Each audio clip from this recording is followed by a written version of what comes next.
यात्रा का इंस्पिरेशन था। ఏదైతే రాజశేఖర్ రెడ్డి గారు పాదయాత్ర చేశారో ఆ పాదయాత్రనే నా యొక్క భారత్ జోడో యాత్రకు కూడా స్ఫూర్తిదాయకమైనది। और राजशेखर रेड्डी ने स्वयं मुझे कहा था कि मुझे हिंदुस्तान की पदयात्रा करनी चाहिए। రాజశేఖర్ రెడ్డి గారే స్వయంగా నాతోని అన్నారు నేను భారతదేశం మొత్తం కూడా పాదయాత్ర చేయాలని। तो जब मेरे पिता नहीं रहे तब राजशेखर रेड्डी जी ने मेरी भी मेंटरिंग की थी। ఎప్పుడైతే నా తండ్రి గారు లేరో అప్పుడు రాజశేఖర్ రెడ్డి గారే నా యొక్క మెంటర్ గా నా యొక్క ఆలోచనలన్నీ పరిగణిస్తూ నన్ను చూసుకునేవారు। उन्होंने मुझे बताया था कि जब हम पदयात्रा में जाते हैं, जनता के बीच में जाते हैं, तो जनता की समस्याएं, जनता का दर्द, जनता के सपने समझे जा सकते हैं। రాజశేఖర్ రెడ్డి గారు చెప్పారు నాకు ఎప్పుడైతే మన పాదయాత్ర చేస్తామో ప్రజల్లోకి వెళ్తామో వాళ్ళ సమస్యలు వాళ్ళ ఆలోచనలు మనం వినే అవకాశం ఉంటుందని నాకు చెప్పారు। पदयात्रा में दूसरों का दर्द अपने दर्द को मिटा देता है। పాదయాత్రలో మన యొక్క బాధ మన యొక్క ఆవేదన ప్రజలు పడే ఆవేదన చూసినప్పుడు అవన్నీ చెరిగిపోతాయి మాసిపోతాయి। तो अगर मैंने हिंदुस्तान में भारत जोड़ो यात्रा की, नफरत के बाजार में मोहब्बत की दुकान खोली, तो ये इसमें राजशेखर रेड्डी जी की सोच थी। నేను భారతదేశంలో భారత్ జోడో యాత్ర ద్వారా విద్వేషపు వీధుల్లో ప్రేమ దుకాణాలు తెరిచానంటే అది రాజశేఖర్ రెడ్డి గారు కల్పించిన ఉత్సాహం, ఆయన ఆలోచన, ఆయన ప్రోద్బలం, ఆయన ప్రోత్సాహం। राजशेखर रेड्डी की जो पॉलिटिक्स थी, सोशल जस्टिस की पॉलिटिक्स, वेलफेयर की पॉलिटिक्स, जनता की पॉलिटिक्स आज आंध्र प्रदेश में नहीं रही।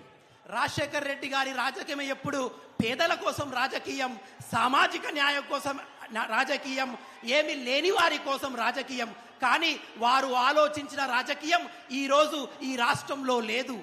आज आंध्र प्रदेश में बदले की राजनीति चल रही है। కానీ ఇప్పుడు మార్పులతో కూడినటువంటి రాజకీయం మాత్రమే నడుస్తుంది। राजशेखर रेड्डी दिल्ली में आंध्र की आवाज को रिप्रेजेंट करते थे। రాజశేఖర్ రెడ్డి గారు ఢిల్లీలో ఆంధ్రప్రదేశ్ యొక్క ఆలోచనలు మీ యొక్క ఆలోచనలు అక్కడ ప్రతిధ్వనించేవారు। आज आंध्र प्रदेश को बीजेपी की बी टीम चलाती है। ఈ రోజు ఈ రాష్ట్రాన్ని బీజేపీ యొక్క బి టీం నడిపిస్తుంది। बीजेपी की बी टीम का मतलब B for Babu, J for Jagan, P for Pavan. BJP యొక్క బి టీం అంటే బాబు, జగన్, పవన్ అని అర్థం। बाबू, जगन, पवन, बीजेपी। బాబు, జగన్, పవన్, బీజేపీ। और इन तीनों का रिमोट कंट्रोल नरेंद्र मोदी के हाथ में है। వీళ్ళందరి యొక్క ఆలోచనల రిమోట్ కంట్రోల్ నరేంద్ర మోడీ గారి చేతిలో ఉంది। क्यों उनके हाथ में है वो आप जानते हो। ఎందుకు వారి చేతిలో ఉన్నదనే విషయం మీ అందరికీ బాగా తెలుసు। क्योंकि नरेंद्र मोदी जी के हाथ में सीबीआई, ईडी है, एजेंसियां हैं। ఎందుకంటే నరేంద్ర మోదీ గారి చేతిలో సిబిఐ ఉంది, ఈడీ ఉంది, కాబట్టి వీళ్ళందరూ నరేంద్ర మోడీ గారి చెక్కు చేతల్లో ఉన్నారు। दुख की बात यह है कि जो आंध्र प्रदेश की आवाज दिल्ली में मिलनी चाहिए थी वो दब गई है। దుఃఖించవలసిన విషయం ఏంటంటే ఏదైతే ఆంధ్ర ప్రజల యొక్క ఆలోచనలు ఢిల్లీలో వినపడాలో అవి తొక్కబడ్డాయి, అవి మర్చిపోయబడ్డాయి। आप सोचिए, राजशेखर रेड्डी जी की आइडियोलॉजी, कांग्रेस की आइडियोलॉजी कभी भी बीजेपी के साथ नहीं खड़ी हो सकती थी। మీ అందరికీ తెలుసు రాజశేఖర్ రెడ్డి గారి సిద్ధాంతం, కాంగ్రెస్ పార్టీ సిద్ధాంతం ఎప్పుడు బీజేపీకి వ్యతిరేకంగా పోరాడుతూనే ఉంటుంది। मगर जगन रेड्डी जी बीजेपी के खिलाफ कुछ नहीं कह पा रहे हैं। కానీ జగన్మోహన్ రెడ్డి గారు బీజేపీకి వ్యతిరేకంగా ఒక్క మాట కూడా అనడం లేదు। और सच्चाई है कि अगर जगन रेड्डी जी कहना भी चाहें वो नहीं कह सकते हैं। కానీ సత్యం ఏమిటంటే ఒకవేళ జగన్మోహన్ రెడ్డి గారు ఏమైనా అనాలనుకున్నా కూడా బీజేపీని ఒక్క మాట కూడా అనరు. क्योंकि भ्रष्टाचार के केस उन पर हैं। ఎందుకంటే చాలా అవినీతి ఆరోపణలు వారి మీద ఉన్నాయి. यही हालत चंद्रबाबू नायडू जी की है। ఇదే అలవాటు చంద్రబాబు నాయుడు గారికి కూడా ఉంది. आपकी आवाज दिल्ली में क्यों रिप्रेजेंट होनी चाहिए? మీ యొక్క ఆలోచనలు మీ యొక్క విషయాలు ఢిల్లీలో ఎందుకు వినబడాలంటే क्योंकि हिंदुस्तान की सरकार ने आंध्र प्रदेश के हर बच्चे को, हर बुजुर्ग को वायदा किया था। ఎందుకంటే ఢిల్లీ ప్రభుత్వం ఆంధ్రప్రదేశ్లో ఉన్నటువంటి ప్రతి పౌరులకు, ప్రతి పిల్లలకు, ప్రతి వారికి ఒక వాగ్దానము చేసింది. जब आंध्र प्रदेश का बाइफर्केशन हुआ तो आंध्र प्रदेश की जनता को हिंदुस्तान की सरकार ने वायदे किए।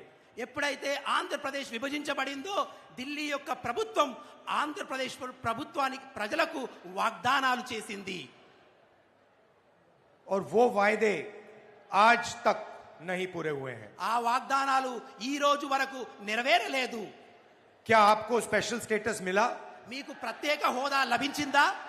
क्या आपको पोलावरम प्रोजेक्ट मिला? మీకు పోలవరం ప్రాజెక్టు లభించిందా? कडप्पा स्टील प्लांट मिला? కడప స్టీల్ ప్లాంట్ లభించిందా? इसका कारण है कि आपकी जो सरकार है वो बीजेपी के सामने सिर झुका देती है। ఎందుకు దక్కలేదంటే ఏదైతే ఈ రాష్ట్రంలో ప్రభుత్వం ఉందో అది బీజేపీ ముందు తల వంచుకొని నిలబడింది. वो बोल ही नहीं सकते हैं వాళ్ళు చెప్పలేకపోతారు. क्योंकि भ्रष्टाचार के जाल में वो फंसे हुए हैं। ఎందుకంటే అవినీతి కుంపంలో వాళ్ళు మునిగిపోయి ఉన్నారు. अगर हमारी सरकार 2014 में आती, हम ये वायदे 2 दिन के अंदर पूरे करके दिखा देते। గడిచిన ప్రభుత్వంలో ఒకవేళ కాంగ్రెస్ ప్రభుత్వం ఏర్పడి ఉంటే ఇటున్నటువంటి అన్ని యొక్క ఆలోచనలు మీకు ఇచ్చిన వాగ్దానాలు కాంగ్రెస్ ప్రభుత్వం పూర్తి చేస్తుంది. और मैं आपको कहना चाहता हूं 2024 में हमारी सरकार आ रही है और जैसे ही आएगी हमारा काम जो आंध्र प्रदेश को वायदा किया गया था उसको पूरा करना का होगा।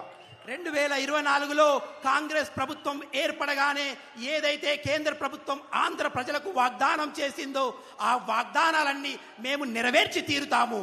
आपको 10 साल का स्पेशल स्टेटस मिलेगा। 10 సంవత్సరాల మీకు ప్రత్యేక హోదా లభిస్తుంది. पोलावरम प्रोजेक्ट मिलेगा। పోలవరం ప్రాజెక్టును కూడా మేము చేసి తీరుతాము. कडप्पा स्टील प्लांट मिलेगा। కడప స్టీల్ ప్లాంట్ ను కూడా మీకోసం చేయిస్తాము. 100% गारंटी हम आपको दे रहे हैं। ప్రతి ఒక్క వాగ్దానాన్ని మీకు నెరవేర్చి తీరుతాము. यहां असेंबली का चुनाव भी है ఇక్కడ అసెంబ్లీ యొక్క ఎన్నికలు కూడా జరుగుతున్నాయి. और हमने असेंबली के चुनाव में वायदे किए हैं। అసెంబ్లీ ఎన్నికల్లో కూడా మేము కొన్ని వాగ్దానాలు చేశాము.